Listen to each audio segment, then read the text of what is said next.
کیا عشاء کے صرف 4 فرض پڑھ سکتے ہیں؟ اگر کوئی عشاء کی نماز لمبی ہونے کی وجہ سے چھوڑ دیتا ہے تو اگر وہ صرف 4 فرض پڑھ لے تو کیا اس کی عشاء کی نماز ہو جائے گی؟ اسی طرح اگر عصر کی بھی صرف 4 رکعت فرض پڑھ لے تو کیا اس کی نماز ہو جائے گی؟ کوئی گناہ تو نہیں ہوگا؟ حنا صاحبہ بہاولپور سے۔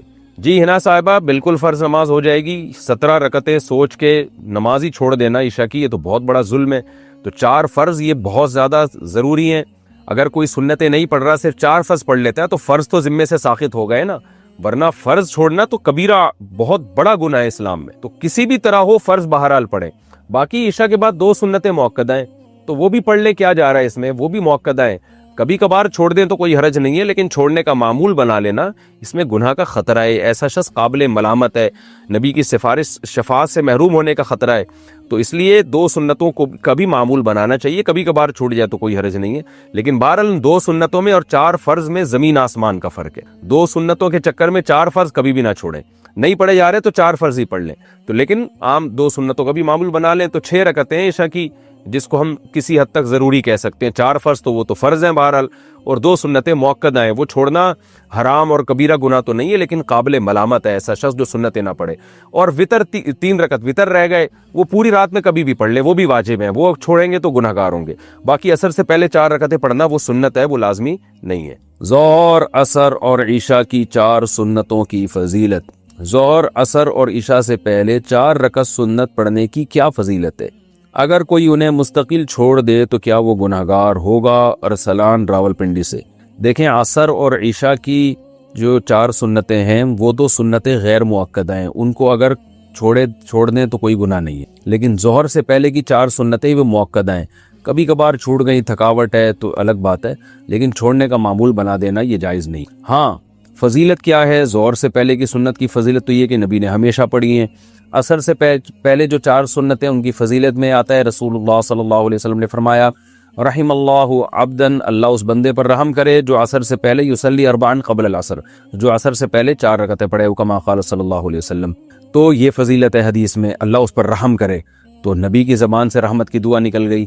عشاء سے پہلے 4 رکعتیں پڑھنا کسی حدیث سے میں اس کی کوئی صراحتاً فضیلت نہیں ملتی، البتہ علماء نے قیاس کیا ہے اس کو ایک اس حدیث پر جس میں آتا ہے، صحیح حدیث ہے بالکل، آپ صلی اللہ علیہ وسلم نے فرمایا بین کلی اذانین صلاۃ، 3 دفعہ آپ نے فرمایا، پھر فرمایا لمن شاء، اس کے لیے جو چاہے۔ ہر 2 اذانوں کے درمیان نماز ہے، اور 2 اذان سے مراد ہے اذان اور اقامت، تو ہر اذان اور اقامت کے درمیان آپ صلی اللہ علیہ وسلم نے حکم دیا کہ نماز پڑھا کرو، فضیلت ہے، واجب نہیں ہے۔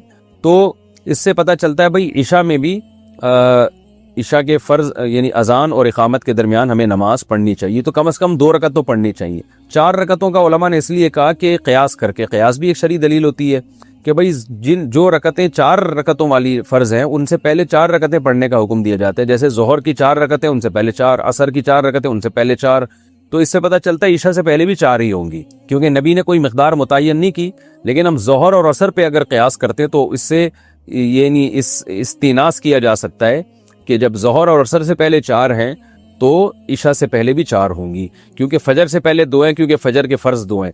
تو اس سے پتہ چلتا ہے کہ ایک استیناس کیا علماء نے، کیونکہ حدیث میں صراحتاً ذکر نہیں ملتا کہ کتنی پڑھنی چاہیے، تو اس لیے مطلق صلاۃ کا حکم ہے، تو ظہر اور عصر پہ قیاس کیا تو فقہاء نے کہا کہ عشاء سے پہلے بھی 4 رکعتیں پڑھنا مستحب ہے، افضل یہ کہ 4 کم از کم پڑھی جائیں، زیادہ پڑھیں تو اچھی بات ہے، تو ایک واجب نہیں ہے، افضل ہے۔ کیا نماز عشاء تاخیر سے پڑھنا مستحب ہے؟ بنت عبداللہ کشمیر سے۔ کیا ہم عشاء کی نماز کا وقت شروع ہونے سے لے کر 12 بجے تک کسی بھی وقت پڑھ سکتے ہیں؟ نیز کیا دیر سے عشاء کی نماز پڑھنا مستحب ہے؟ دیکھیں، عشاء کی نماز کے 3 اوقات ہیں، ایک ہے 1/3 رات، یعنی آپ یہ دیکھیں نقشے میں کہ عشاء کا ٹائم کس وقت شروع ہو رہا ہے اور صبح صادق کا ٹائم کس وقت شروع ہو رہا ہے۔ مثال کے طور پر آپ کے علاقے میں عشاء کا ٹائم شروع ہو رہا ہے 8:30 بجے رات کو، اور فجر کا ٹائم شروع ہو رہا ہے فار ایگزامپل 4:30 بجے، تو اب آپ گنے 8:30، 9:30، 10:30، 11:30، 12:30، 1:30، 2:30، 3:30، 4:30، تو یہ ٹوٹل 8 گھنٹے ہو گئے۔ ہم آسانی کے لیے یہ 9 گھنٹے کر لیتے ہیں، یعنی فجر کا ٹائم شروع ہو رہا ہے 5:30 بجے، تو یہ 9 گھنٹے ہو گئے۔ عشاء کا ٹائم شروع ہو رہا ہے آپ کے علاقے میں فار ایگزامپل 8:30 بجے، اور فجر کا ٹائم شروع ہو رہا ہے 5:30 بجے، 9 10 11 12 1 2 3 4 5، تو یہ پورے گھنٹے بنتے ہیں 9 گھنٹے۔ تو اس سے میں پتہ چلا کہ عشاء کا جو وقت ہے وہ 9 گھنٹے ہے۔ صبح صادق سے پہلے پہلے آپ عشاء پڑھ لیں گے تو آپ کی نماز ہو جائے گی، قضا کرنے کا گناہ نہیں ہوگا۔ اصولی طور پر یہ مسئلہ ہے۔ البتہ عشاء کے ٹائم کو 3 حصوں میں ہمیں ڈیوائیڈ کرنا چاہیے۔ سب سے پہلے 1/3 رات۔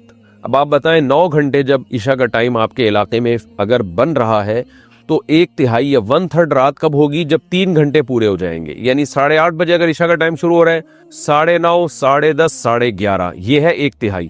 سب سے افضل وقت ہے 1/3 رات پہ عشاء کی نماز پڑھنا، یعنی 1/3 رات تک تاخیر کرنا، یہ سب سے افضل ہے۔ اور رسول اللہ صلی اللہ علیہ وسلم کی صحیح حدیث ہے، آپ نے فرمایا اگر مجھے اپنی امت پر خوف نہ ہوتا مشقت کا تو میں لوگوں کو عشاء کی نماز میں تاخیر کا حکم دیتا۔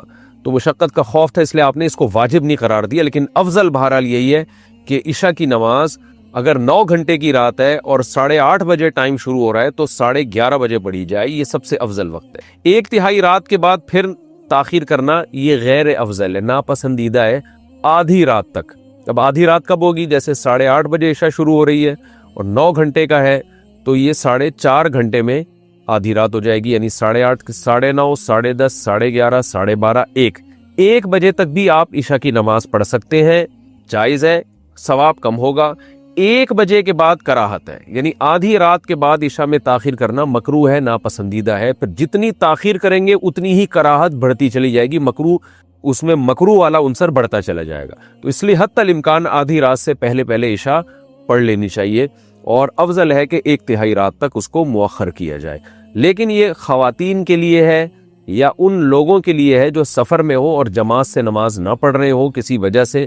اگر آپ محلے میں رہتے ہیں، مسجد میں جماعت سے نماز سے پڑھنا چاہتے ہیں تو پھر جماعت کی نماز کو ترجیح دی جائے گی، اور جماعت کی نماز جلدی ہوتی ہے۔ ہمارے ہاں 9:15 بجے عشاء کی نماز ہو رہی ہے، حالانکہ اصل وقت تو 11:30 بجے ہے۔ لیکن وجہ کیا ہے کہ نبی صلی اللہ علیہ وسلم بھی 1/3 رات تک تاخیر اس لیے نہیں کرتے تھے کہ صحابہ پر شاق نہ گزرے۔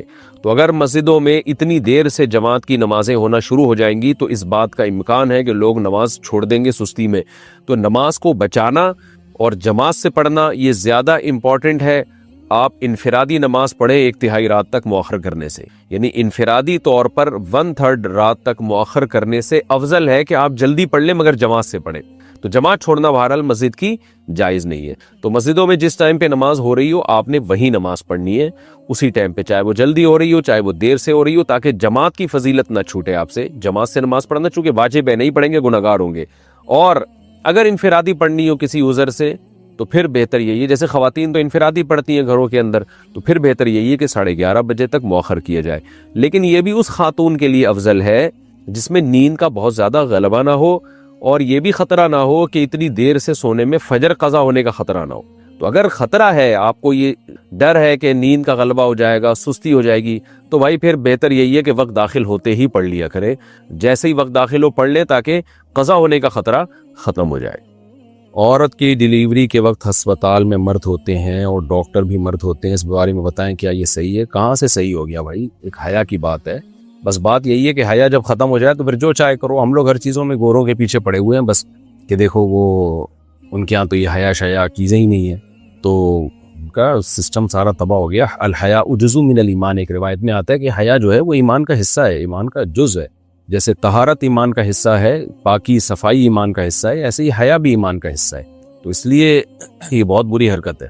کیا درزی سے کپڑے سلوانا جائز ہے؟ درزی سے ہی سلوائے جاتے ہیں آج کل، سب میں یہی رواج ہے۔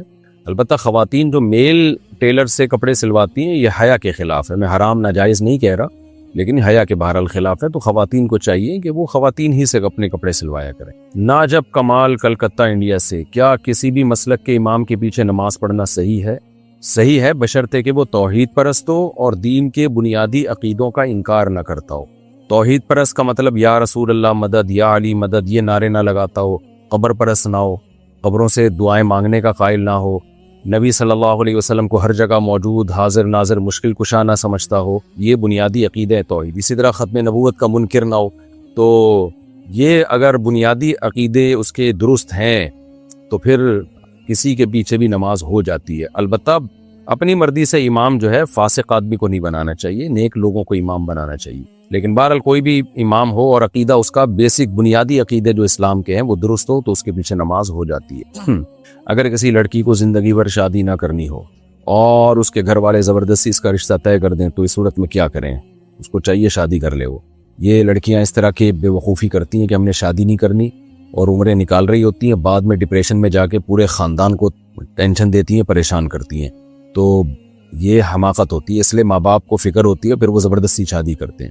اسلام میں زبردستی شادی جائز نہیں ہے، لیکن اس کا مطلب کیا ہے؟ اس کا مطلب یہ ہے کہ لڑکی کہیں اور کرنا چاہ رہی ہے، اب زبردستی کسی اور سے کرا دیں اس کی، تو یہ مطلب ہے زبردستی جائز نہیں ہے۔ لیکن وہ کر ہی نہیں رہی کہ میں نے کرنی نہیں ہے یا 10 سال بعد کرنی ہے، تو ماں باپ کو تو پتہ ہے کہ کل کیا ہوگا، اس کا بیڑا غرق ہو جائے گا اس کا۔ تو یہاں پھر ایسا نہیں ہے، یہاں پھر ماں باپ کو چاہیے کہ اس کو فورس کریں، اس کو سمجھائیں۔ زبردستی کا مطلب یہ نہیں کہ گن پوائنٹ پہ کرائیں اس کی شادی، لیکن اس کو سمجھائیں، اس کو فورس کریں۔ فورس کا مطلب ذہنی طور پر اس کو فورس کریں کہ بھئی آپ نے کرنی ہے یہ، کیونکہ یہ اگر نہیں ہوتا تو کل مسائل انہی کے لیے، ماں باپ کے لیے بھی بنے گی اور خاندان کے لیے بھی بنے گی، مسئلہ بنے گی۔ جب ڈپریشن میں جائے گی، اسٹریس میں جائے گی اور پھر کہے گی کہ میری شادی کرا دو، کوئی رشتہ ہی نہیں آئے گا ڈھنگ کا۔ یہ بالکل ایسا ہی ہے جیسے بچہ کھانا ہی نہ کھا رہا ہو، 1 دن ہو گیا، 2 دن ہو گیا، تو گن پوائنٹ پہ کھانا کھلایا جائے گا نا اس کو، یا دوا نہ کھا رہا ہو تو اور کہہ رہا ہو نہیں کھانا میں نے، تو اس کو جیسے ڈپریشن کے مریض ہوتے ہیں نا، بعض دفعہ میڈیسن نہیں لیتے ہیں تو زبردستی کھلائی جاتی ہے ان کو، انجیکشن لگا دیتے ہیں ڈاکٹر زبردستی کہ بھائی تمہاری رائے پہ چلو گے، تمہاری ڈپریشن بڑھنے سے ٹینشن تو ہمیں ہوگی۔ تو بالکل جو ڈپریشن اور اسٹریس کے مریضوں کے ساتھ کیا جاتا ہے کہ ان کو زبردستی دوا پلائی جاتی ہے، کیونکہ آپ نے نہیں پلائی دوا، ان کی رائے پہ چھوڑ دیا، وہ تو کہہ رہے ہیں کہ ہم نے نہیں میڈیسن لینی، ہم نے نہیں ٹیکا لگوانا، ہم نے نہیں علاج کرنا، تو ان پہ چھوڑ دو آپ۔ تو کل جب ان کی ڈپریشن بڑھے گی تو وہ ان کی نہیں بڑھے گی، پورے خاندان کی ڈپریشن بڑھائیں گے، وہ سب پھر ایڈمٹ ہو جائیں گے ہاسپٹل میں تھوڑے دنوں میں جا کے۔ تو اس لیے جو چیزیں بالکل بدیہی ہوتی ہیں اس میں خاندان والے دباؤ ڈالتے ہیں، اور ان کو چاہیے کہ دباؤ ڈالیں وہ۔ تو جیسے علاج کروانا، اگر آپ کو کوئی بیماری ہے اور پتہ ہے سب کو کہ یہ علاج کرائے گا تو ٹھیک ہو جائے گا، اور آپ پھر بھی علاج نہ کرا رہے ہو تو پھر زبردستی علاج کرایا جاتا ہے۔ تو کوئی لڑکی شادی نہیں کر رہی ہے، کرنی نہیں ہے تو اس کا مطلب یہ بھی پاگل ہو گئی ہے، تو اس کا بھی زبردستی نکاح خاندان والے کرائیں گے کہ تم گھر جاؤ، اپنا زندگی گزارو جیسے ساری دنیا گزارتی ہے، تم کوئی اکیلی مریخ سے پیدا ہوئی ہو جو بغیر نکاح کی زندگی گزارو گی۔ ہاں، غیر مسلموں میں یہ چیزیں نہیں ہیں، وہ ان کے یہاں بغیر شادی کے بھی زندگی گزارتے ہیں، لیکن ان کے یہاں تو بغیر شادی کے اس لیے پھر ان کے بوائے فرینڈ کے بڑے سیٹ اپ ہوتے ہیں ان کے یہاں، اور پھر وہ جو کچھ کر رہے ہوتے ہیں وہ پھر میں زیادہ ڈیٹیل میں نہیں جاتا، وہ سب کو پتہ ہی ہے کیا ہو رہا ہے۔ لیکن مسلمان خاندان میں ایسا نہیں ہو سکتا، تو ایک ٹائم ہوتا ہے، اس کے بعد پھر لڑکی کی شادی کرائی جاتی ہے۔ وہ اگر نہیں کرے تو اس کو بتایا جائے گا تمہارا باپ بھی کرے گا، باپ سے مراد یہ کہ وہ کرے گی۔ حیض کی حالت میں تلاوت قرآن جائز ہے یا نہیں؟ نہیں جی، ناپاکی کی حالت میں، جنابت اور حیض کی حالت میں قرآن کی تلاوت نہیں کر سکتے۔ محمد ثاقب صدیقی انڈیا سے، کیا پھپھیری بھانجی سے نکاح کرنا درست ہے؟ پھپھیری بھانجی کیا ہوتا ہے؟ میرا خیال ہے پھپھو کی بیٹی، ہاں اس سے نکاح کرنا درست ہے۔ جب پھپھو کی بیٹی سے نکاح جائز ہے تو بیٹی کی بیٹی سے بھی جائز ہے۔ اگر آذان صرف سن لی جائے، جواب نہ دیا جائے تو کیا یہ صحیح ہے؟ جائز ہے، لیکن سنت کے خلاف ہے، اذان کو غور سے سن کے اس کا جواب دینا چاہیے۔ اچھا بھائی، اویس کشمیر سے، کیا لڑکا اور لڑکی کا نام دیکھ کر شادی کرنی چاہیے؟ میری منگنی ہو گئی ہے، اب گھر والے کہتے ہیں لڑکی کا نام بدل دو، کیا یہ صحیح ہے؟ نا نا نا نا نا، لڑکا لڑکی کا نام دیکھ کے نہیں، شکل دیکھ کے اور اخلاق دیکھ کے شادی کرنی چاہیے۔ نام کچھ بھی ہو، نام اگر بد اخلاق خان ہو لیکن ہے اخلاق والا تو وہ اس آدمی سے اچھا ہے جو بد اخلاق ہو اور نام اخلاق خان رکھا ہوا اس نے۔ تو شکل دیکھیں اور اخلاق دیکھیں، نام دیکھنے کی ضرورت نہیں ہے۔ محمد عاشق، بلی کے جھوٹے پانی سے استنجا کرنا کیسا ہے؟ بلی اکثر لوٹے سے پانی پیتی ہے، اس کے کیا حکم ہے؟ بلی کا جھوٹا پاک ہوتا ہے، وضو بھی کر سکتے ہیں اس سے، تو استنجا کیوں نہیں کر سکتے؟ البتہ نہ کریں تو زیادہ بہتر ہے، پاک ہے، بہرحال حدیث سے ثابت ہے اس کا پاک ہونا۔ میرے بیٹے کا نام تیمور ہے، ایک حافظ بول رہے تھے تیمور نام رکھنا صحیح نہیں ہے، آپ اس کی وضاحت فرما دیں۔ صحیح ہے بھائی، ایسے تو آپ دیکھنا چاہو تو پتہ نہیں کتنی شخصیات اچھے نام کی بھی گزری ہیں، اور ناموں میں ایسی بھی گزری ہیں جنہوں نے پتہ نہیں کیا کیا کچھ دنیا میں کر کے گئے ہیں۔ ایسے تو کوئی نام دنیا میں بچا ہوا نہیں ہے، تو رکھ سکتے ہیں، وہ میں دیکھ لوں گا کسی فرصت کے ٹائم پہ انشاءاللہ کہ تیمور کا لغوی معنی کیا ہے، عربی لفظ نہیں ہے یہ۔ عظمیٰ صاحبہ انڈیا سے، والدین کا دل دکھانا بہت بڑا گناہ ہے، لیکن اگر والدین کی کسی بات سے ان کی اولاد خاص کر بیٹی کا دل دکھے تو اس صورت میں ان کے لیے کیا حکم ہے؟ صبر کا حکم ہے۔ والدین کے احسانات اتنے زیادہ ہیں کہ اگر وہ تھوڑی بہت تکلیف بھی دے دیں تو اس کو اگنور کر دینا چاہیے، کیونکہ اللہ نے حق بہت بڑا بنایا. اب اللہ کے بعد سب سے بڑا حق والدین ہی کا ہے، اللہ رسول کے بعد سب سے بڑا حق والدین ہی کا ہے. تو صبر کریں بھائی، ان کے احسانات تو دیکھو. مفتی صاحب میں ایک ہاؤس وائف ہوں، ماشاءاللہ ماشاءاللہ بہت ہی مصروف رہتی ہوں. کیا میں ہر نماز میں صرف فرض پڑھ سکتی ہوں؟ کیا یہ صحیح ہے؟ نہیں، صحیح نہیں ہے. سنت مؤکدہ آپ کو پڑھنی پڑے گی. اتنی مصروفیات کے نمازی کے لیے ٹائم نہیں نکل رہا، یہ ٹھیک نہیں ہے. سنت مؤکدہ، سنت کی دو قسمیں، غیر مؤکدہ جیسے عصر سے پہلے کی 4 سنت ہے یا عشاء سے پہلے کی سنت ہے. لیکن جو مؤکدہ سنتیں ہیں وہ نماز ہی کا حصہ ہیں. نماز کا حصے کا مطلب یہ نہیں کہ ان کو نہیں پڑھا تو فرض نہیں ہوگا، فرض تو ادا ہو جائے گا بہرحال. لیکن اس طور پہ نماز کا حصہ ہے کہ نبی صلی اللہ علیہ وسلم نے جب بھی فرض پڑھے ہیں ان کے ساتھ وہ سنتیں پڑھی ہیں، اور وہ سنتیں الگ سے نہیں پڑھی جاتی. اس سے پتہ چلتا ہے کہ وہ نماز ہی میں اس لحاظ سے وہ نماز کا حصہ ہیں. مثال کے طور پر آپ نے فجر کی نماز اگر نہیں پڑھی، اللہ نہ کرے، تو اشراق پڑھنے سے اشراق ہو جائے گی. لیکن اگر فجر کی نماز آپ نے نہیں پڑھی تو فجر کی 2 سنتیں پڑھنے سے 2 سنتیں بھی نہیں ہوں گی، کیونکہ وہ تو فرض کے وجہ سے ہیں. ظہر کی 4 سنتیں آپ نے ظہر کے فرض پڑھے، 4 سنتیں نہیں پڑھی، تو پھر 4 سنتیں آپ نے ظہر کی 4 سنتیں پڑھی اور 4 فرض نہیں پڑھے تو وہ 4 سنتیں بھی نہیں ہوں گی، کیونکہ وہ تو ظہر ہی کی تابع تھے، ظہر کی وجہ سے ہیں. تو پتہ چلتا ہے کہ یہ جو 4 سنت ظہر کی اور 2 سنت اور مغرب کی 2 سنت یہ اسی کی وجہ سے ہیں جی، نماز کے ساتھ نبی نے ہمیشہ پڑھی ہیں. تو نماز کی تکمیل جب ہی ہوگی جب یہ سنت مؤکدہ بھی اس کے ساتھ پڑھی جائیں. ہاں کبھی بہت زیادہ تھکاوٹ ہو، کہیں جلدی ہے یا کچھ ایکسٹرا آرڈینری کوئی تھکاوٹ ہو رہی ہے تو پھر چھوڑی جا سکتی ہیں، لیکن چھوڑنے کا معمول بنا لینا یہ بالکل ٹھیک نہیں. کیا وضو کیے بغیر قرآن کا ترجمہ پڑھ سکتے ہیں؟ کیا نل سے وضو کرتے وقت جو پانی ضائع ہوتا ہے اس کا حساب دینا ہوگا؟ جی، ترجمہ قرآن کا بغیر وضو پڑھ سکتے ہیں. جب تلاوت بغیر وضو کے کر سکتے ہیں تو ترجمہ کیوں نہیں پڑھ سکتے؟ البتہ قرآن مجید کو بغیر وضو کے ہاتھ لگانا جائز نہیں ہے. باقی نل سے وضو کرتے ہوئے جو پانی ضائع ہوتا ہے اس کا حساب دینا ہوگا. جی ہاں بالکل بھائی، نل سے بھی پانی ہی نکل رہا ہے نا، دھواں تو نہیں نکل رہا، تو وہ بھی پانی ہے. اور کوئی بھی نعمت اللہ کی جب آپ ضائع کریں گے تو اس کا حساب دینا ہوگا. لوگ کیا کرتے ہیں، نل کھول کے بیٹھ جاتے ہیں، اس کے بعد آستینیں چڑھا رہے ہوتے ہیں. یہ کوئی طریقہ تو نہیں ہے. فاضل صاحب نے پوچھا ہے، مجھے چکن پاکس ہو گئی ہے، اس سے شفا پانے کے لیے کوئی دعا بتا دیجئے، اور کیا اس حالت میں نماز پڑھ سکتے ہیں؟ میں دعا کرتا ہوں اللہ تعالیٰ آپ کو شفائے کامل عاجل عطا فرمائے. اب دعا یہی ہے، یہی دعا آپ بھی پڑھ لیا کریں. اللہ مجھے شفا عطا فرما، اسأل اللہ العظیم رب العرش العظیم ان یشفیہ، آپ ان یشفینی یہ الفاظ پڑھا کریں. اسأل اللہ العظیم رب العرش العظیم ان یشفینی، یہ دعا پڑھا کریں. ورنہ اردو میں اللہ سے 2 رکعت پڑھ کے دعا مانگ لے. باقی اس حالت میں نماز پڑھ سکتے ہیں، پڑھنا فرض ہے، ہر قیمت پہ نماز پڑھنا فرض ہے. میدان جنگ میں، جہاد میں نماز چھوڑنے کی اجازت نہیں، تو چکن پاکس میں کہاں سے اجازت ہوگی؟ البتہ یہ ضرور ہے، چکن پاکس میں چہرے پہ اگر دانے ہیں اور ڈاکٹر نے وضو سے پانی لگانے سے منع کیا ہے، کیونکہ پانی سے میں نے سنا ہے کہ وہ دانے بہت خراب ہو جاتے ہیں. بہرحال پوری تحقیق تو آپ کو ڈاکٹر ہی بتائے گا. تو پھر ایسی صورت میں تیمم کی گنجائش ہے. موحد زید، اچھا بھائی، باقی زید مشرک ہیں کیا؟ خیر جی، موحد زید صاحب ہردوئی سے کہتے ہیں، کیا میت کے بعد تیجا یا 40واں کرنا چاہیے یا نہیں کرنا چاہیے؟ اس کی کوئی شرعی حیثیت نہیں ہے. اللہ کے رسول صلی اللہ علیہ وسلم نے ہمیں میت کے احکام جو بتائے ہیں اس میں تیجے 40واں کا کہیں تذکرہ نہیں ملتا. بس کسی کا انتقال ہو جائے، غسل کفن دے کے دفنائیں اور اس کے لیے دعا کریں، اور ساری زندگی دعا کرتے رہیں حسب توفیق. جب اللہ توفیق دے صدقہ خیرات کریں میت کی ایصال ثواب کے لیے. کیا تبرک کھا سکتے ہیں؟ یہ تبرک کھانے کا ہے کیا؟ تبرک کا کیا مقصد ہے آپ کا؟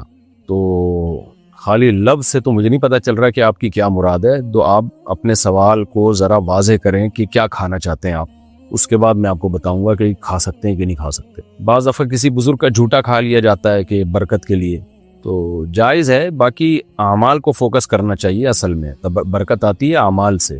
جادو اور نظر سے بچنے کے لیے کیا سورہ بقرہ روزانہ پڑھ سکتے ہیں؟ جی بالکل، سورہ بقرہ رقیہ حدیث سے آتا ہے. رقیہ کہتے ہیں جو بھی شیاطین اور جنات سے حفاظت کے لیے. تو لیکن آپ ویسے قرآن کی روزانہ تلاوت کریں، پہلا پارہ دوسرا پارہ 30 دن میں قرآن ختم کر لیا کریں، کیونکہ روزانہ آپ سورہ بقرہ ہی پڑھیں گے تو باقی قرآن رہ جائے گا آپ کا. اور رقیہ کے لیے کبھی کبھار سورہ بقرہ پڑھ لی، لیکن کنٹینیوسلی آپ قرآن الحمد سے لے کے والناس تک ختم کیا کریں تاکہ پورا قرآن ختم ہو. اور کبھی کبھار سورہ بقرہ پڑھ لی. اور روز جو معمول جنات اور جادو سے بچنے کے لیے وہ سورہ فلق اور سورہ ناس، قل هو اللہ احد، سورہ فلق، سورہ ناس، یہ 3 صورتیں رات کو پڑھیں اور اپنے اوپر دم کر لیا کریں. پھونک ماری اور پورے جسم پہ ہاتھ پھیر لیا. یہ زیادہ آسان پیکیج ہے. کن الفاظ سے طلاق ہو جاتی ہے تفصیل سے بتا دیں۔ دیکھیں طلاق کی دو قسمیں ہیں۔ طلاق کا مطلب کیا ہوتا ہے؟ مرد اپنی بیوی کو اپنے نکاح سے ختم کرتا ہے، اپنی نکاح سے جدا کرتا ہے۔ تو اللہ نے مرد کو یہ رائٹ دیا ہے، یعنی اس کے پاس یہ طاقت اور قدرت ہے کہ جب عورت اس کے نکاح میں آئے گی تو وہ جب چاہے اس نکاح کو ختم کر سکتا ہے۔ کر سکتا ہے کا مطلب یہ نہیں کوئی اچھا کام ہے کر دینا چاہیے۔ نبی صلی اللہ علیہ وسلم نے فرمایا حلال چیزوں میں سب سے زیادہ ناپسندیدہ اللہ کی نظر میں طلاق ہے، لیکن یہ کام مرد کر سکتا ہے۔ عورت کے پاس ڈیورس کا رائٹ نہیں ہے۔ اور خلا کا رائٹ ہے کا مطلب کیا ہے؟ خلا کا حق ہے، اس کا مطلب یہ ہے کہ عورت شوہر سے خلا کا یعنی طلاق کا مطالبہ کر سکتی ہے یا نکاح کو ختم کرانے کا مطالبہ کر سکتی ہے، کوئی ضرورت اگر اسے ہو۔ بغیر ضرورت کے تو مطالبہ بھی حرام ہے اس کے لیے، لیکن بہرحال مطالبہ کر سکتی ہے اگر اس کو شوہر پسند نہیں ہے، تو وہاں بھی شوہر ہی نکاح ختم کرے گا۔ میں بار بار بتاتا رہتا ہوں کہ یک طرفہ خلا جو عدالتوں میں چل رہا ہے اس کی شرعی کوئی حیثیت نہیں۔ ہاں شوہر ظلم کر رہا ہے اور وہ ایسی نوعیت کا ظلم ہو جو نکاح فسخ کرنے کا ذریعہ بن سکتی ہو، تو پھر کورٹ کے ذریعے نکاح ختم کرایا جا سکتا ہے۔ آج کل ظلم ثابت بھی نہیں ہوتا، بس عورت کو شوہر پسند نہیں ہے، یا چھوٹی موٹی غلطیاں تو ہر گھر میں ہو رہی ہوتی ہیں، کچھ کوتاہیاں شوہر کی طرف سے، کچھ بیوی کی طرف سے، لیکن جو ہے وہ عورت پھر بھی اس سے وہ کورٹ میں کیس کر کے یک طرفہ خلا لے لیتی ہے، اس کی کوئی شرعی حیثیت نہیں ہے۔ چاروں اماموں کے نزدیک وہ خلا باطل ہے، قرآن و سنت کے مطابق وہ خلا باطل ہے۔ چاروں اماموں نے اس لیے کہا ہے کہ قرآن و سنت میں اس والے خلا کا جو آج کل چل رہا ہے اس کی کوئی حیثیت نہیں۔ اس پہ میں تفصیلی کلپ ریکارڈ کروا چکا ہوں، دلائل سے بہت کچھ کہہ چکا ہوں اس پہ میں۔ تو مرد کو اللہ نے یہ رائٹ دیا ہے کہ طاقت دی ہے کہ وہ جب چاہے نکاح ختم کر سکتا ہے۔ تو دو طرح کے الفاظ ہیں، ایک تو وہ الفاظ ہیں نکاح ختم کرنے کے جو کسی سوسائٹی میں اس کا مطلب نکاح ختم کرنا ہی ہو، جیسے انگلش میں ڈیورس کا لفظ ہے، اس کا سیدھا سیدھا مطلب ہی یہی ہے کہ نکاح ختم کر رہا ہوں۔ اردو اور عربی میں طلاق کا لفظ ہے، اس کا مطلب ہی یہی ہے کہ نکاح ختم کر رہا ہوں۔ تو ایسے الفاظ کو طلاق کے بارے میں صریح الفاظ کہا جاتا ہے۔ صریح کا مطلب کہ ان کا اب عرف میں یا اس زبان میں یا کلچر میں نکاح ختم کرنے کے علاوہ کوئی اور مطلب ہے ہی نہیں۔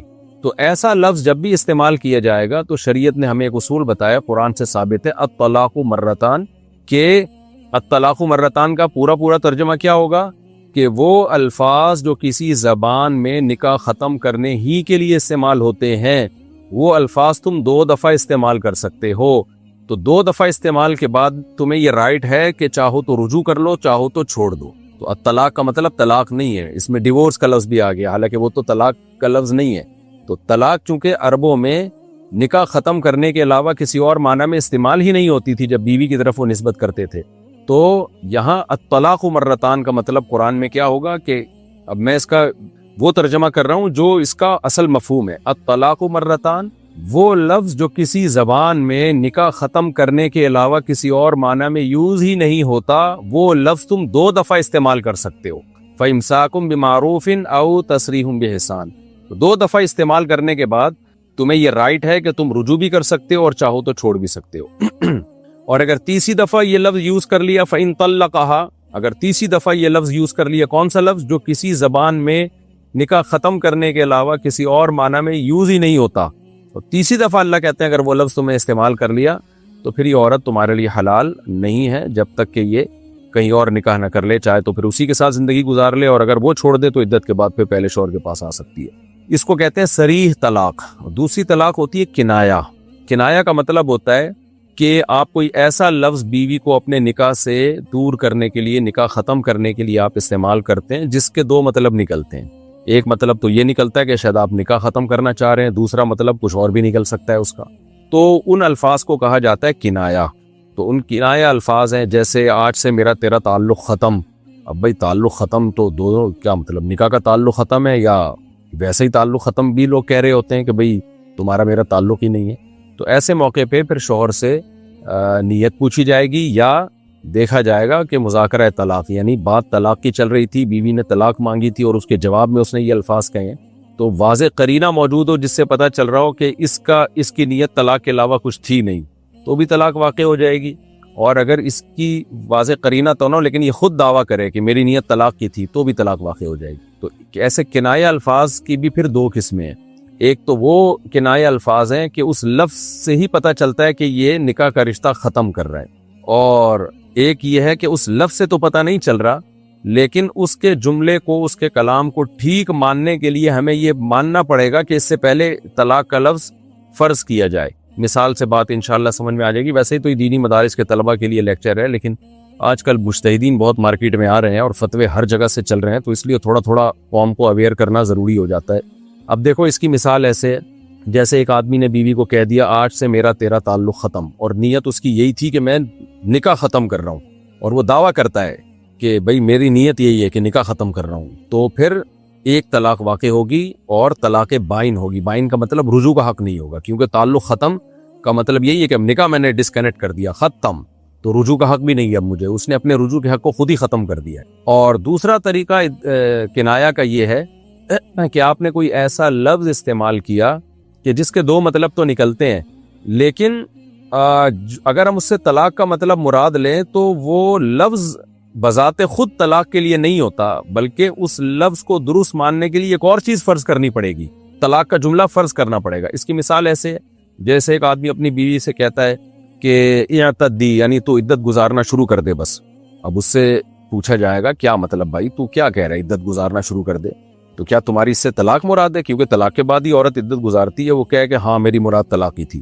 تو اب یہاں عدت گزارنا شروع کر دے، یہ لفظ ایسا لفظ نہیں ہے کہ جو نکاح کے رشتے کو ڈسکنیکٹ کر رہا ہے۔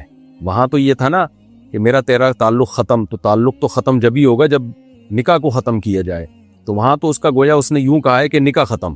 یہاں جب وہ کہہ رہا ہے کہ عدت گزارنا شروع کر دے، تو اس کا مطلب کیا ہے کہ گویا وہ یہ کہہ رہا ہے کہ عدت گزارنا شروع کر دے، اور یہ بات درست جب ہی ہوگی جب یہ فرض کیا جائے کہ میں طلاق دے چکا ہوں، تو یہاں طلاق کو فرض مانا جائے گا، لِأَنِّي طَلَّقْتُكِ، اس لیے کہ میں نے تجھے ڈیورس دے دی ہے۔ تو وہاں یعنی اس جملے کو کہ عدت گزارنا شروع کر دے، اس جملے کو درست قرار دینے کے لیے یہ فرض کرنا پڑے گا کہ یہ گویا اقرار کر رہا ہے کہ میں طلاق دے چکا ہوں، کیونکہ طلاق کے بعد ہی عدت گزارتی ہے عورت۔ تو اب چونکہ فرض میں طلاق کو فرض کیا جا رہا ہے اور طلاق صریح ہے، تو صریح سے ایک رجعی طلاق واقع ہوتی ہے۔ تو یہ وہ کنایہ ہے جس سے طلاق ایک ہوگی لیکن شوہر کو رجوع کا حق ہوگا، کیونکہ طلاق کا لفظ جب صراحتاً طلاق بائن واقع نہیں کرتا، رجعی واقع کرتا ہے، تو اس کو مقدر مان کے فرض کر کے وہ کیسے اتنی پاورفل ہو گئی کہ وہ نکاحی کو توڑ دے، بلکہ وہ بھی ایک طلاق ہوگی اور رجوع کا حق مرد کے پاس ہوگا۔ تو یہ ہلکی پھلکی ڈیٹیل ہے، لیکن خود سے فنٹر گیری کی کوشش نہ کریں، نہ زیادہ مفتی بننے کی کوشش کریں، زبانوں کو کنٹرول کریں، زبان سے صریح طلاق نہ نکالا کریں، اور کنایہ طلاق میں وہم میں بھی نہ جائیں۔ کنایہ طلاق جب دیتے ہیں تو نیت ہوتی ہے تو طلاق واقع ہوتی ہے، اس کے بغیر نہیں ہوتی، تو لوگ وہمی بن جاتے ہیں۔ اور پھر بھی کوئی کیس ہو تو قریبی کسی مفتی سے رجوع کریں، خود میرا کلپ دیکھ کے خود سے اس کو فتویٰ دینے کی کوشش نہ کریں۔ یہ تو میں نے صرف ایک تھوڑا سا طلاق کے مسائل کی معلومات دینے کے لیے، تاکہ تھوڑا سا فلسفہ سمجھ میں آ جائے آپ لوگوں کے، لیکن اس کلپ کو کافی نہ سمجھیں۔ یہ بالکل ایسے ہی ہے جیسے ڈاکٹر جب کوئی دوا کے فائدے بتا رہا ہوتا ہے تو آخر میں کہہ دیتا ہے اگر بیمار ہو جائیں تو میرے مشورے پہ خود سے یہ دوا نہ استعمال کریں، قریبی ڈاکٹر کو دکھائیں آپ۔ تو وہ تو ایک صرف جنرل نالج کے لیے اس نے بتا دیا ہوتا ہے، تاکہ لوگوں میں ایک اویئرنیس ہو کہ اچھا یہ میڈیسن بھی ہے جو استعمال کی جا سکتی ہے، لیکن استعمال کرنے سے پہلے آپ کو اپنے قریبی ڈاکٹر ہی سے رجوع کرنا پڑے گا۔ تو یہ جو میں نے تھوڑا سا طلاق کا فلسفہ سمجھایا ہے، یہ سے تھوڑا سا آپ کو اویئر کرنے کے لیے، لیکن جب کوئی طلاق کا کیس ہو تو خود سے فتویٰ نہ دیں، جو بھی معتبر دارالفتاء ہو، باقاعدہ دینی ادارہ ہو فتویٰ دینے کا، جو پراپر ادارہ ہو، قابل اعتماد ادارہ ہو، اس سے باقاعدہ فتویٰ لیں۔ اچھا، اس میں ایک اور چیز بھی ہے کہ کچھ الفاظ اصل میں تو کنایہ تھے، لیکن وہ عرف میں اب طلاق ہی کے معنی میں استعمال ہونے لگے ہیں، تو وہ اب صریح بن گئے ہیں۔ جیسے لفظ حرام، بیوی کو کوئی کہتا ہے تو مجھ پہ حرام ہے، تو صحابہ کے دور میں یہ لفظ طلاق کے لیے نہیں تھا، بلکہ یہ قسم کے معنی میں تھا کہ گویا قسم اٹھا لی ہے کہ اب میں تیرے قریب نہیں آؤں گا، اور تو اس میں قسم توڑنا پڑتی تھی، یعنی قسم توڑ کے اس کا کفارہ ادا کرنا پڑتا تھا۔ لیکن ہمارے عرف میں جو لفظ حرام ہے یہ قسم کے لیے نہیں ہے بلکہ طلاق ہی کے لیے۔ اگر کوئی بیوی کو کہہ دے تو مجھ پر حرام ہے تو ایک طلاق واقع ہوگی، اور حرام کے لفظ میں چونکہ گاڑھا پن بہت ہے، شدت بہت ہے، تو اس سے طلاق بھی ایک ہوگی، لیکن وہ ہوگی بھی رجعی نہیں ہوگی بلکہ نکاح ٹوٹ جائے گا۔ اس وجہ سے کوئی اگر اپنی بیوی کو کہہ دیتا ہے نا تو مجھ پہ حرام ہے، ایک طلاق سے نکاح ختم ہو جائے گا۔ اچھا بھائی، آزاد کے لفظ میں کیا ہوتا ہے؟ آزاد کے لفظ بھی کچھ مواقع ایسے ہیں جن میں آزاد سے طلاق ہی مراد ہوتی ہے، اور کچھ مواقع ایسے ہیں جن میں لفظ آزاد استعمال کرنا کنایہ میں داخل ہو جائے گا۔ جیسے اگر کوئی اپنی بیوی کو کہتا ہے تو میرے نکاح سے آزاد ہے، تو یہاں تو صاف صاف طلاق ہی مطلب ہے، تو یہاں ایک طلاق رجعی واقع ہو جائے گی، کیونکہ آزاد کا لفظ اب عرف میں ایسے موقع پہ نکاح ختم کرنے ہی کے لیے استعمال ہوتا ہے. تو یہ صریح طلاق بن گیا ہے، میرے نکاح سے آزاد ہے یا تو مجھ سے آزاد ہے، ایسے موقع پہ کوئی کہہ دے. اور اگر مطلق آزاد کا لفظ استعمال کرتا ہے، جا تو آزاد ہے، تو یہاں بیسیوں مطلب ہے بھائی. جا تو ہو سکتا ہے کہہ رہا ہو کام کاج سے آزاد ہے، یا تو میری پابندیوں سے آزاد ہے. تو اس لیے لفظ آزاد کا استعمال جب بھی استعمال ہوگا تو فوراً طلاق کا فتویٰ نہیں دیا جائے گا اس میں، بلکہ اس میں دیکھا جائے گا. کیونکہ ہمارے اردو فتووں میں بعض علماء نے لکھا ہوا ہے، بعض ماضی کے علماء نے، کہ لفظ آزاد جب بیوی کے لیے استعمال ہوگا تو اس سے طلاق ہی واقع ہوگی. خوب سمجھ لیں یہ اس زمانے کے عرف کے لحاظ سے لکھا ہے. ماضی قریب میں یہ عرف بن چکا تھا کہ جب کوئی اپنی بیوی کو کہتا تو آزاد ہے تو اس سے طلاق ہی مراد ہوتی تھی. لیکن ہمارا عرف اب یہ نہیں ہے. لوگ لفظ آزاد بیسیوں معنی میں استعمال کر رہے ہوتے ہیں. جا تو آزاد ہے یعنی جو چاہے کر، اس معنی میں بھی ہوتا ہے. تو ہمیشہ ہی اب طلاق کے معنی میں استعمال نہیں ہوتا. تو جب تک کوئی 2 اور 2 4 کی طرح واضح قرینہ نہیں ہوگا کہ اس کی مراد طلاق ہی تھی، اس وقت تک ہم یہی کہیں گے کہ لفظ آزاد بھی اب کنایہ میں داخل ہے. تو ہاں کچھ مواقع ایسے ہیں جس میں یہ کنایہ نہیں ہے، بلکہ اس میں وہ عرف بن چکا ہے کہ وہ طلاقی کے معنی میں استعمال ہوتا ہے. تو خیر فنٹر نہ بنے، آپ مفتی نہ بنے، ایسے مبہم الفاظ استعمال ہی نہ کریں بیوی کے لیے. اور اگر ہو جائیں تو پھر کسی مفتی سے پوچھیں، ریلائبل دینی ادارے سے پوچھیں، وہ آپ کو فتویٰ دیں گے. اور وہمی پھر بھی نہ بنے. طلاق جب تک نہ دی جائے ہوتی نہیں ہے. ایسی بعض لوگ وہمی بن جاتے ہیں طلاق کے کلپ دیکھ دیکھ کے. تو میں نے تو اس دن بیوی کو یوں بول دیا تھا کہ جاؤ، تو لفظ جاؤ سے کہیں طلاق تو نہیں ہو گئی، کیونکہ جاؤ کا مطلب دفع ہو جاؤ، تو دفع کا مطلب تو نکاح. تو پاگل ہو جاتے ہیں، دماغی مریض بن جاتے ہیں، خود بھی بنتے ہیں ہمیں بھی بناتے ہیں پھر وہ. تو وہمی نہ بنے. بس ہم لڑکی والوں سے سادگی سے شادی کا کہہ رہے ہیں لیکن وہ اس پر راضی نہیں ہو رہے. صورت میں ہم کیا کریں؟ آپ لڑکے والے ہو اور لڑکی سے ڈرتے ہو، ابھی سے ڈر رہے ہو، ابھی سے دب رہے ہو، بعد میں تیرا کیا ہوگا کالیا. خیر تو آپ کو چاہیے کہ آپ ان کو سمجھائیں، اور پھر بھی نہیں کریں سادگی سے تو کرنے دیں ان کو. شادی کے بعد تو آپ ہی کا کنٹرول ہوگا نا. وہ ان کا ہیڈک ہے، وہ کس طرح سے کر رہے ہیں. آپ جو اپنا ایونٹ ہے وہ سادگی سے کریں، ان کو جس طرح سے کر رہے ہیں کرنے دیں. سمجھائیں ان کو، محبت سے ہر طرح سے سمجھائیں کہ بھائی یہ غلط ہے. نہ مانیں تو شادی بیاہ کی جو رسومات ہیں ان میں اگر ناچ گانا ہو رہا ہے تو پھر تو آپ کے لیے جانا ٹھیک نہیں ہے، اس میں جائز نہیں ہے. اس کا پھر بائیکاٹ کرنا پڑے گا. بھائی یہ ڈانس ماس کا پروگرام کیا کر لیا آپ لوگوں نے. کیا فرض نماز میں سجدہ سہو کر سکتے ہیں؟ کیوں نہیں کر سکتے میرے بھائی؟ فرض نماز بھی تو فرض ہی ہے. اگر سجدہ سہو واجب ہوا ہے تو کریں، بلا وجہ نہ کریں. غلام حیدر، سعودی عرب سے. میں اپنے بابا کے لیے روزانہ نفل پڑھتا ہوں، کیا یہ جائز ہے یا نہیں؟ جائز ہے، لیکن صدقہ خیرات کو زیادہ فوکس کیا کریں. اللہ آپ کے والد کی مغفرت فرمائے، ان کے درجات کو اللہ تعالیٰ بلند فرمائے. میں جماعت میں جانا چاہتا ہوں اور میرے والدین دوسرے خیالات کے مجھے منع کر رہے ہیں. صورت میں کیا کروں؟ دیکھیں اگر آپ کے جماعت میں نکلنے سے والدین کی خدمت میں کوئی کوتاہی ہوگی اور وہ بوڑھے ہیں، ان کی کوئی خدمت کرنے والا نہیں ہے، پھر تو والدین کی خدمت کو فوکس کریں. لیکن اگر آپ کے جماعت میں جانے سے کوئی ایسا مسئلہ نہیں ہے، انہیں کوئی نقصان نہیں ہو رہا، تو پھر دینی کام ہے اور انسان کی اپنی پرسنل لائف بھی ہوتی ہے، تو ایسی صورت میں جانا جائز ہے. والدین منع کر رہے ہیں تو ان کے منع کرنے کو آپ زیادہ ویلیو نہ دیں، بس محبت سے بات کریں، ان سے سختی نہ کریں، اور جا سکتے ہیں ایسی صورت میں. شان عارف انڈیا سے. کیا والدین سے چھپ کر صدقہ کر سکتے ہیں جبکہ وہ رقم بھی اپنی ذاتی ہو؟ جی کر سکتے ہیں. اپنی ذاتی رقم میں انسان کو یہ اختیار حاصل ہے. البتہ اتنی بڑی رقم صدقہ کرنا کہ اس سے کل آپ کے لیے مسائل کھڑے ہو جائیں تو پھر والدین کی مرضی کے بغیر یہ کام نہیں کرنا چاہیے، کیونکہ والدین اولاد کی خیر خواہ ہوتے ہیں. بعض دفعہ کوئی بیوقوف بنا دیتا ہے یا اس کو چکنی چپڑی باتوں سے آپ کو کہے گا یہ جگہ ہے، اس پہ اتنا خرچ کرو. آپ نے اٹھا کے جو جمع پونجی تھی ساری دے دی، کل آپ رو رہے ہیں، والدین کے لیے بوجھ بن رہے ہیں. تو ایسی کنڈیشن ہو تو پھر بچے چونکہ ناسمجھ ہیں تو اس میں پھر والدین کی بات ماننی چاہیے. قرآن نے بھی کہا ہے کہ فَإِنْ آنَسْتُم مِّنْهُمْ رُشْدًا فَادْفَعُوا إِلَيْهِمْ أَمْوَالَهُمْ کہ وراثت کا مال بچے کو بالغ ہوتے ہی اس کے حوالے نہیں کیا جائے گا، بلکہ بچہ جب سمجھدار ہو جائے پھر اس کا مال اس کے حوالے کیا جائے گا. تو بعض دفعہ بچوں کے پاس 17-18 سال کے وہ ہو چکے ہوتے ہیں، بالغ بھی ہو چکے ہوتے ہیں، لیکن ابھی ناسمجھ ہوتے ہیں. اتنی بڑی اماؤنٹ آ جاتی ہے، اتنی بڑی اماؤنٹ آئی اور پتہ چلا پوری اماؤنٹ اٹھا کے انہوں نے صدقہ کر دی. تو ماں باپ کو پتا ہوتا ہے یہ اپنا بیڑا غرق کرے گا، اس طرح سے جو ہے یہ آئندہ زندگی گزارنا اس کے لیے مشکل ہو جائے گی، لوگ صدقہ خیرات کے نام پہ اس سے مانگتے رہیں گے.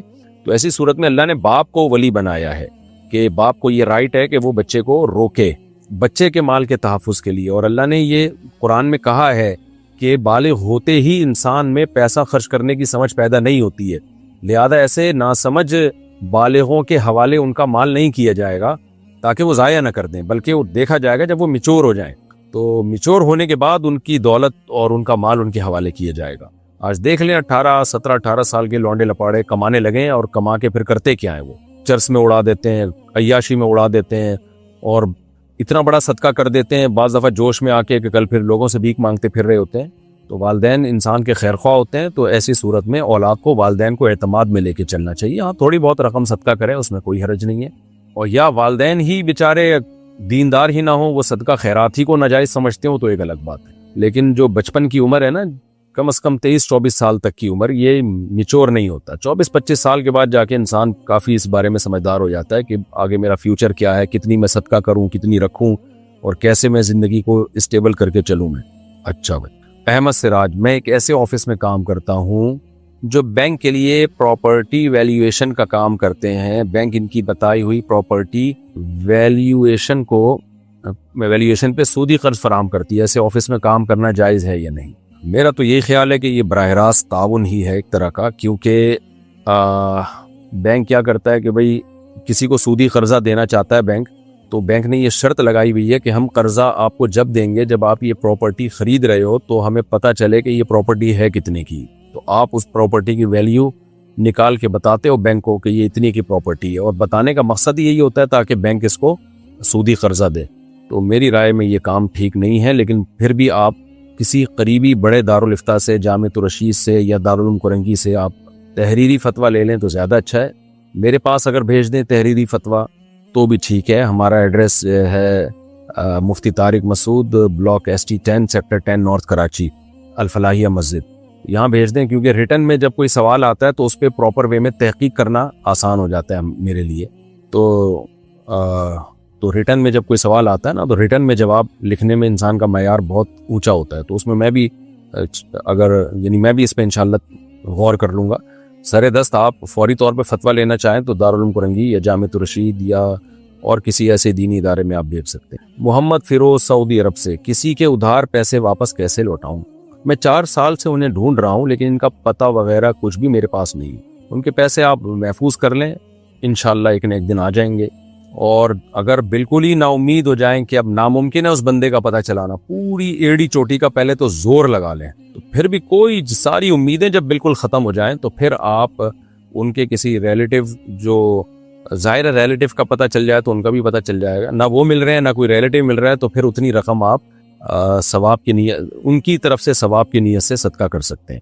صدقہ کرنے سے بہتر ہے رکھ لیں، بس جب آ جائیں دے دیں، جب مرنے لگیں تو پھر بتا دینا بھائی اتنی رقم فلاں کی تھی، مجھے ملا نہیں تو یہ رقم صدقہ کر دو۔ کیا یوٹیوب پر آنا جائز ہے؟ جائز ہے، کیا مسئلہ ہے اس میں؟ کس کے لیے؟ خواتین کے لیے اگر بات پوچھی جا رہی ہے تو جوان عورت کے لیے بے پردہ ہو کے کہیں بھی آنا درست نہیں ہے، پردے کے ساتھ آنے کی گنجائش ہے۔ کیا بچے کی پیدائش پر شوہر کا بیوی کو تحفہ دینا واجب ہے؟ نہیں، واجب نہیں ہے، لازم نہیں ہے۔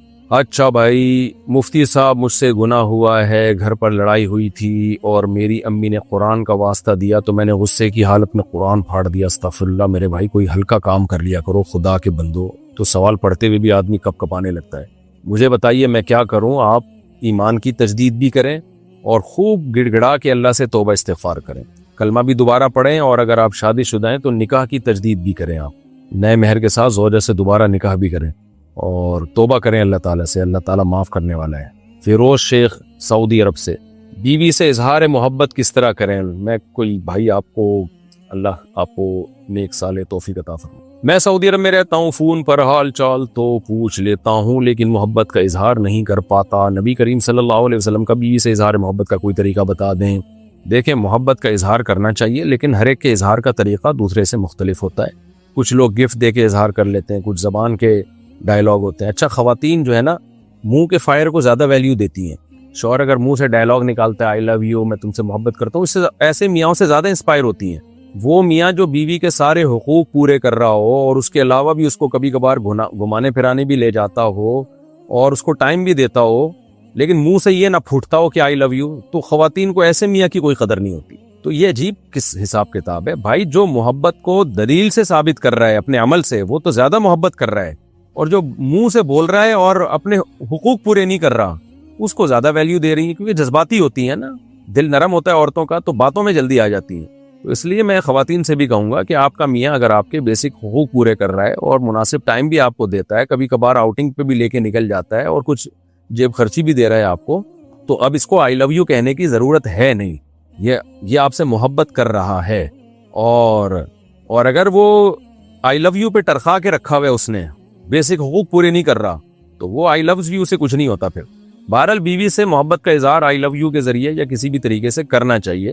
نبی صلی اللہ علیہ وسلم امی عائشہ، حضرت عائشہ رضی اللہ تعالیٰ عنہ جو ہماری ماں ہیں، ان سے کیسے محبت کا اظہار کرتے تھے۔ حضرت عائشہ فرماتی ہیں میں برتن میں جس جگہ منہ لگا کے پانی پیتی تو آپ صلی اللہ علیہ وسلم برتن گھماتے، اسی جگہ اپنے ہونٹ مبارک رکھتے اور پھر اس سے پانی پیتے۔ یہ بھی محبت کے اظہار کا ایک طریقہ ہے۔ تو وہ آپ بہتر جانتے ہیں آپ اپنی بیگم سے کیسے محبت کا اظہار کریں۔ اس میں ہر عورت کی مزاج مختلف، ہر آدمی کا مزاج مختلف، اور ہر سوسائٹی کا کلچر دوسری سوسائٹی سے الگ ہوتا ہے۔ تو یہ کلچر والی چیزیں ہیں، اس میں شریعت نے کوئی ہمیں خاص محبت کے اظہار کا طریقہ نہیں بتایا، آپ جیسے بہتر سمجھتے ہیں۔ منہ سے پھوٹ دیں مجھے آپ سے محبت ہے، اس میں کیا جا رہا ہے؟ آپ کہنے فون پہ گھنٹوں گھنٹوں بات ہوتی ہے، ایک دفعہ بول دیں کہ میں بھی آپ سے محبت کرتا ہوں، آپ کا فون نہیں آتا تو میں بے چین ہو جاتا ہوں، یہ بول دیا کریں۔ آپ ہوتے نہیں ہوں گے لیکن ویسے بول دیا کریں کہ ہو جاتا ہوں، لیکن بہرحال ہوتے ہوں گے جبھی تو آپ پوچھ رہے ہیں کہ محبت کے اظہار کا طریقہ ہے۔ محمد آصف مراد آباد سے پوچھتے ہیں اگر گھر میں نیم کا پیڑ ہو تو کیا اسے کاٹ سکتے ہیں؟ ہمارے چچا کے گھر میں ایک نیم کا درخت ہے، اب لوگ انہیں ڈرا رہے ہیں کہ پیڑ مت کٹوانا، جبکہ وہ گھر میں لٹک رہا ہے اور گھر بنانے میں مشکل ہو رہی ہے، اس معاملے میں رہنمائی فرمائیں۔ گھر میں لٹک رہا ہے، گھر بنانے میں مشکل ہو رہی ہے تو کاٹ سکتے ہیں میرے بھائی۔ تو ویسے درخت کاٹنا اچھا کام نہیں ہے شریعت کی نظر میں، درخت ایک برکت کا ذریعہ ہے، لیکن اگر وہ تکلیف کا ذریعہ بن رہا ہے تو کاٹ سکتے ہیں۔ اور گھر کے اندر ہے اور آپ نے کنسٹرکشن کا کام کرنا ہے، بڑھانا ہے، کوئی کمرہ ومرہ بنانا ہے تو پھر تو ویسے بھی کوئی حرج نہیں ہے۔ ڈوبتے ہوئے چاند کے وقت شادی کی تاریخ رکھ سکتے ہیں، اس میں کوئی مسئلہ تو نہیں ہے، رکھ سکتے ہیں بھائی، چاند ڈوب رہا ہے، دولہا نہیں ڈوب رہا کہیں بھی، اور یہ عجیب عجیب چیزیں لوگوں میں مشہور ہو گئی ہیں۔ کل میں کوئی کلپ سن رہا تھا، وہ محترم پتہ نہیں کیا کہہ رہے تھے، گھر میں جھاڑو لگانے سے، رات کے وقت جھاڑو لگانے سے بے برکتی آتی ہے، کھڑے ہو کے شلوار پہننے سے نحوست آتی ہے، بیٹھ کے پگڑی باندھنے سے دولت چلی جاتی ہے۔ بھائی کہاں سے لا رہے ہو یار، عجیب ہی چیز ہے بھائی۔ آپ جیسے چاہیں پگڑی باندھیں، بیٹھ کے باندھیں، کھڑے ہو کے باندھیں، شلوار کھڑے ہو کر پہننے سے بے برکتی نہیں آتی، گرنے کا خطرہ ہوتا ہے۔ یہ ہوتا ہے بعض دفعہ بعض لوگوں کا بیلنس پورا نہیں ہوتا، تو کھڑے ہو کے جب شلوار پہنیں گے اس کا خطرہ ہوتا ہے کہ لڑک نہ جائیں، تو جو بیلنس صحیح ہے ان کا وہ کھڑے ہو کے شلوار پہنتے ہیں۔ تو اس میں اس طرح کی وہمی چیزوں میں نہیں پڑنا چاہیے۔ اب ڈوبتے ہوئے چاند کے وقت شادی کی تاریخ یہ کیا ہو گیا؟ تو رکھیں شادی، جب موقع ملے شادی کر لیں، چاند ڈوب رہا ہو یا چاند نکل رہا ہو یا چاند گرہن ہو، اس سے کوئی فرق نہیں پڑتا۔